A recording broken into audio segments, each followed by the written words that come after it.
Hi dear एलेक्सियंस, super Alex, मैं हूं सोमनाथ मिश्रा और आप लोगों को एक छोटी सी चीज समझाना चाहता हूं क्योंकि कई बार जो है आज ऑनलाइन हो या किसी को जो है ज्वाइनिंग हम लगाते हैं, फिर वो जब नया ज्वाइनिंग लगाता है या उसको जब नया ज्वाइनिंग किसी को कराना होता है तो उसके मन में एक सवाल आता है कि ये स्पॉन्सर आईडी क्या है और रेफरल आईडी क्या है।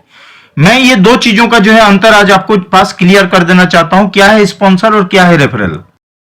तो जब आप ज्वाइनिंग ऑनलाइन कराने जाएंगे तो आपके पास दो आएगा, एक स्पॉन्सर आईडी और एक आएगा रेफरल आईडी। ये स्पॉन्सर आईडी क्या है और ये रेफरल आईडी क्या है, ये दोनों चीजें आपको जो है क्लियर होना चाहिए। स्पॉन्सर आईडी को एक शब्द में बताऊं तो जिनके नीचे ज्वाइनिंग होगा, मतलब जो जिसके नीचे आपको ज्वाइनिंग को लगाना है, करंट सीनियर। और रेफरल आईडी यानी कि जिसने ज्वाइनिंग को तैयार किया, उस बंदे को ज्वाइनिंग के लिए तैयार किसने किया, वो हो गया रेफरल आईडी। एक बार फिर बताता हूं डिटेल्स में।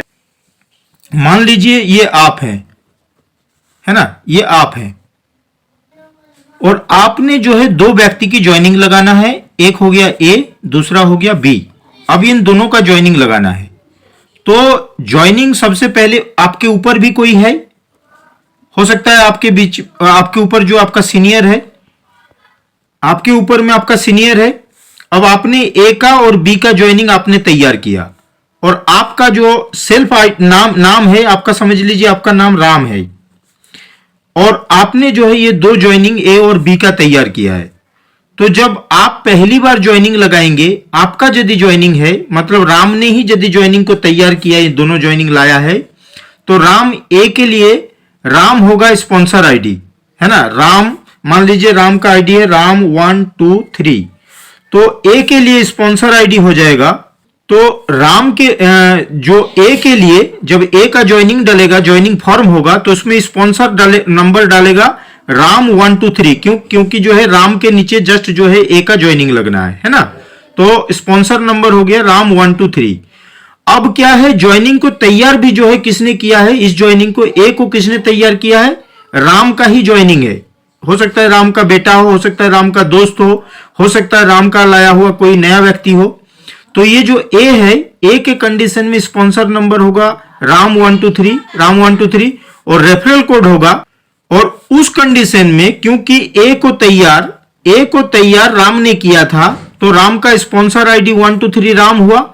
अब इसका रेफरल भी जो है, क्योंकि राम ने ही जो है इसको ज्वाइनिंग के लिए तैयार किया, तो रेफरल आईडी भी राम 1 2 3 होगा। समझ गए। लेकिन बी का कंडीशन मान लीजिए अलग है। बी का ज्वाइनिंग तो राम के नीचे ही हो रहा है, लेकिन इसको ज्वाइनिंग क्या है, सीनियर ने किया है। सीनियर का जो आईडी है वो मान लीजिए साम है, साम 1 2 3, इनका जो है कोर आईडी मतलब आईडी है। तो इस कंडीशन में जब बी का ज्वाइनिंग डलेगा तो बी के लिए स्पॉन्सर आईडी क्या होगा, राम 1 2 3 और रेफरल आईडी क्या होगा, साम 1 2 3। तो क्लियर हो गया। बी के लिए अब क्या होगा, बी के लिए क्योंकि सीनियर जो है ज्वाइनिंग को तैयार किया है बी को, और ज्वाइनिंग को लगा रहा है किसके नीचे, राम के नीचे। तो जब राम के नीचे लगा रहा है तो राम के नीचे ऑलरेडी जो है एक हो गया है, दूसरा लेग में जो है सीनियर लगा रहा है ज्वाइनिंग। तो बी का ज्वाइनिंग के केस में स्पॉन्सर आईडी हो जाएगा, स्पॉन्सर हो जाएगा राम 1 2 3, क्योंकि जस्ट राम के नीचे लग रहा है। लेकिन रेफरल क्या हो जाएगा, क्योंकि सामने तैयार किया है तो साम 1 2 3। लेकिन यहां कंडीशन क्या था, इस ज्वाइनिंग को ए का ज्वाइनिंग राम ने ही तैयार किया था और राम के नीचे भी लगना था।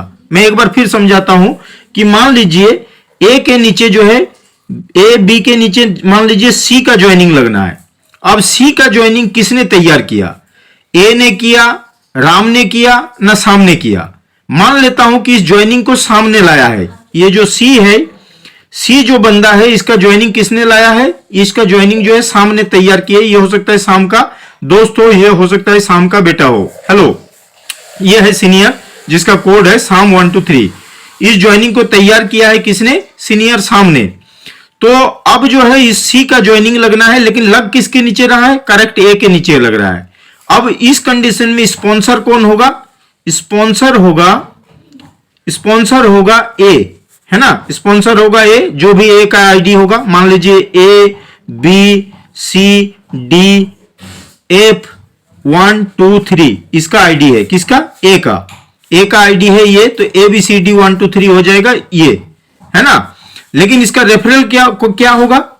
रेफरल होगा जिन्होंने इस बिजनेस को तैयार किया। तो किसने किया है? ये सीनियर साम ने किया है, तो यहां रेफरल हो जाएगा साम 1 2 3। तो इस तरीके से चलेगा। अब मान लीजिए डी के नीचे ई का ज्वाइनिंग होगा। अब इसका ई का ज्वाइनिंग का स्पॉन्सर हमेशा सी ही होगा। क्यों? क्योंकि सी के जस्ट नीचे लग रहा है। लेकिन रेफरल कोई भी हो सकता है जिसने तैयार किया, हो सकता है सी हो सकता है ए हो सकता है जो है यहां पे राम हो सकता है जो है शाम हो, जो भी होगा रेफरल चेंज हो सकता है क्योंकि जिसने तैयार किया है ज्वाइनिंग को। लेकिन स्पॉन्सर ऑलवेज वही होगा जस्ट जिसके नीचे ज्वाइनिंग लग रहा है। आई थिंक क्लियर हो गया होगा ना। तो ई का स्पॉन्सर होगा सी, स्पॉन्सर सी होगा, स्पॉन्सर सी होगा, और रेफरल ऊपर का कोई भी सीनियर हो सकता है, या तो सी ने तैयार किया तो सी भी हो सकता है ना। रेफरल कोई भी हो सकता है। Thank you. आई थिंक समझ में आ गया होगा। यदि इस विषय में कोई भी सवाल हो तो आप जो है उसको क्लियर कर सकते हैं, और सवाल जवाब के लिए हमेशा तैयार हूं। नीचे दिए हुए डिस्क्रिप्शन बॉक्स में आप जो है संपर्क कर सकते हैं और हम आपका मदद करने के लिए तैयार हैं। Thank you. सुपर एलेक्स, जय हिंद।